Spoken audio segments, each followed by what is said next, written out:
Friends, వారాచి channel సూర్య మాట్లాడుతున్నాను. నాకు ఒక స్నేహితురాలు ఉంది.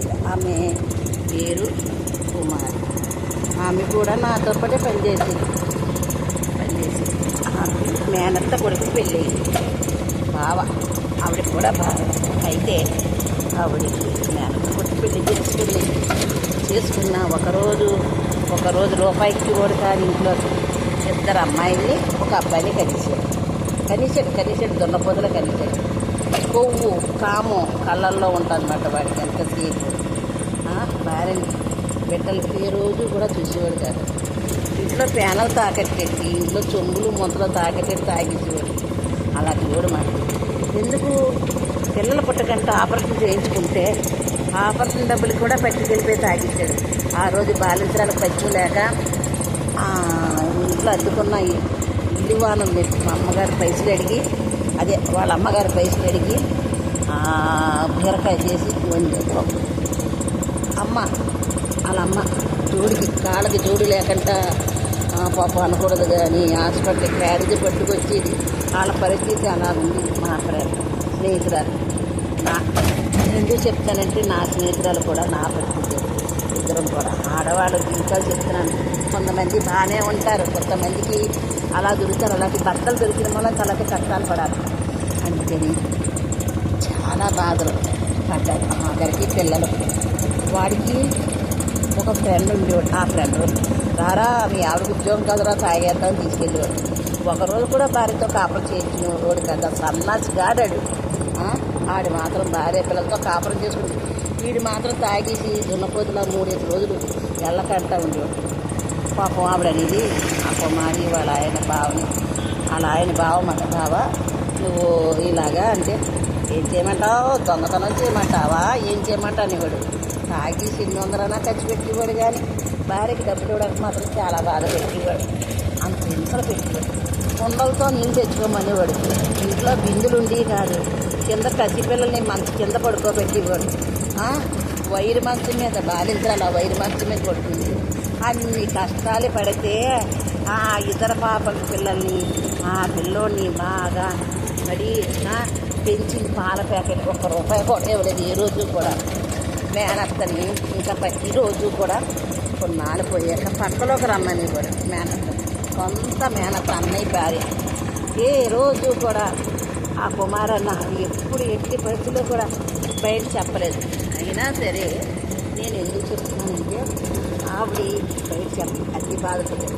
ఆవిడ వచ్చి తెల్లవాళ్ళు ఏంటి కుమారి ఇలాగా నీ అంటే నిద్రకాళ్ళు ఆఫీసులో అక్కడ పనిచేసే ఆఫీసులో పాపం తెల్లవాళ్ళుని పాపం పోటీలే చేసి డ్యూటీలు చేసి ఇంకేం చెప్పలేకపోయేది. అడిగితే కొట్టివాడు.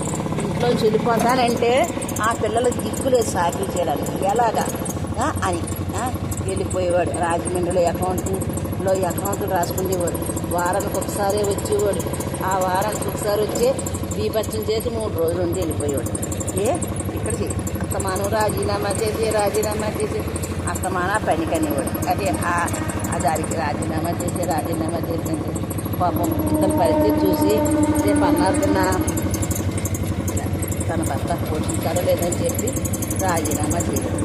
వాళ్ళు రాజీనామా చేసి వెళ్ళకంట ఒక 3 నెలలు బాలించరాల పెళ్ళి ఉన్నది అక్కడ రాజమండ్రిలో. ఈమె కుమారాయణ వెళితే ద్రవిడీవులతో గొడవలు పెట్టుకున్నాడు. అక్కడ పెట్టుకుంటే వాళ్ళందరూ ఈ కుమారిని భార్యను కూడా తీసుకెళ్ళి ఇంట్లోకి వచ్చేయండి అని అన్నారంట. అల్లిపోయి ఇంకా మీ బాబోయ్ నన్ను వచ్చేయమంటున్నాడు, రేపు పొద్దున పరిస్థితి ఇలాగే ఉంటుంది కదా అని చెప్పి వెళ్ళిపోదాం అనుకుంటే అక్కడ అమ్మాయి చుట్టాలు కొంత బంధువులు ఉంటే వాళ్ళు ఏమన్నారంటే నువ్వు ఉద్యోగం మానకమ్మా అని చెప్పారు. అన్నారు. కష్టపడి అలాగే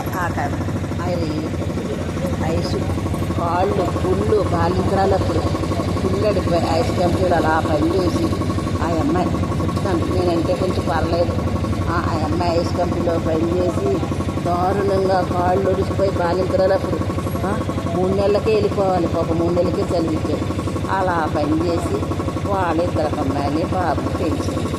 వాళ్ళిద్దరు అమ్మాయిలు ఏది ఈలోగా మేనప్పుడు పక్కన ఒకసారి ఇక్కడే కాకినాడలోని ఒక కాకినాడలో లక్ష్మీ టైప్ గారు చాలామంది ఉండేవారు. చాలామంది ఏదో ఆ, ఎంత వ్యభిచారం చేసుకుని ఉండేవారు.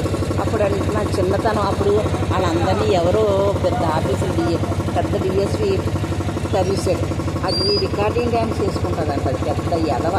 మళ్ళీ పొలం కూడా పెద్దది చెప్పకూడదు.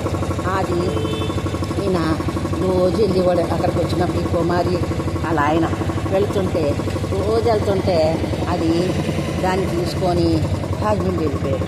రాజమండ్రి వెళ్ళిపోతే అప్పుడు ఈ ఇంటికి వచ్చి రెండు సార్లు దాన్ని అక్కడ పెట్టేసి నేను ఇలాగ ఒక మొండను ఇచ్చుకున్నాను కుమారి, మరి నువ్వు నన్ను పోలీస్ స్టేషన్లో పెడతావా ఏమన్నా చేస్తావంటే అప్పుడు వాళ్ళ అమ్మతో చెప్పింది. ఈ కుమారి అన్నాడు. వాళ్ళ అమ్మ ఏమన్నది, ఏదో పెద్ద తింగరదో ఏదవో తెలియదు, అది ఏమన్నది మోకాళ్ళలో బలం పోయాక వాడే వస్తాడే అన్నది. అంతేగాని ఏ దగ్గర ఏదో పెద్దలతో చెప్పి అలా ఏమీ చేయలేదు. అయిపోతే ఈ కుమార్ అన్నావిడ కూడా తెలివితేటలు తక్కువ మాట, తక్కువైతే పాపం అలాగే ఊరుకుంటే నిజంగా మొండ నుంచుకొని అక్కడ పెట్టేశాడు. పెట్టేస్తే ఆ మొండ ఏమైనా కండిషన్ పెట్టిందంట, నువ్వు నీ భార్య బిడ్డల్ని కానీ చూసి ఇలాగుంటే నువ్వు నాతో ఉండొద్దు అన్నాడు. అది పెద్ద ఎదవ, సంసారికి కూడా కాదు, 10 మందితో తిరిగిన ఎదవ. దాన్ని ఇలాగని కండిషన్ పెడితే అప్పుడు ఏం చేయాలి? నా భార్య పిల్లల్ని తిన్నా నీకు ఎక్కువ అని అంటారు. చిన్న పిల్లలు, పాలు తాగే పిల్లల్ని వదిలిపోతే ఆ అమ్మాయి జీవితం ఏమవుతుంది ఆలోచించండి ఫ్రెండ్స్. ఇది ఎంత బాధ చెప్పండి. అయితే ఆ అమ్మాయి ఇంకేమీ చేయలేక రాజమండ్రిలో చుట్టాలు పిల్లలకి ఆ చుట్టాలు ఏమని సలహా ఇచ్చారు, నువ్వు వెళ్ళిపో ఉద్యోగం చేసుకొని బ్రతుకు అని అమ్మాయి అన్నారు. వాళ్ళందరూ ముసలోళ్ళైనా భార్యలతో భర్తలతో కాపులు చేసుకున్నా ఆ సలహా ఇచ్చారు. అంతేగాని అతను మందలించి నువ్వు భార్య దగ్గరికి వెళ్ళాలని చెప్పలేదు. వాళ్ళు అంతకన్నా ఎదవలన్నమాట. అలా జరిగిన తర్వాత ఈ అమ్మాయి ఇంకా పరమేశ్వర ఇది ఉంది కదా అని చెప్పి, పని ఉంది కదా అని చెప్పి వచ్చేసి ఎలాగైతే పోరాడి పిల్లల్ని తీసుకొచ్చి ఈలోగా ఏం చేశారు, కొంతమంది ఆ రేజు కంపెనీ మూసేసారు. కంపెనీలు మూసేస్తే గత్యంతరం లేదు. ఈ అమ్మాయి ఎక్కడ చెయ్యాలి, ఏం చెయ్యాలి అర్థం అవ్వక రియల్ ఎస్టేట్ చేసింది. రియల్ ఎస్టేట్ చేస్తే అప్పుడు రియల్ ఎస్టేట్కి అంతా బోల్ డబ్బే కదా, అంతా రియల్ ఎస్టేట్కి అంతా బోల్ డబ్బే కదా. ఆ డబ్బుని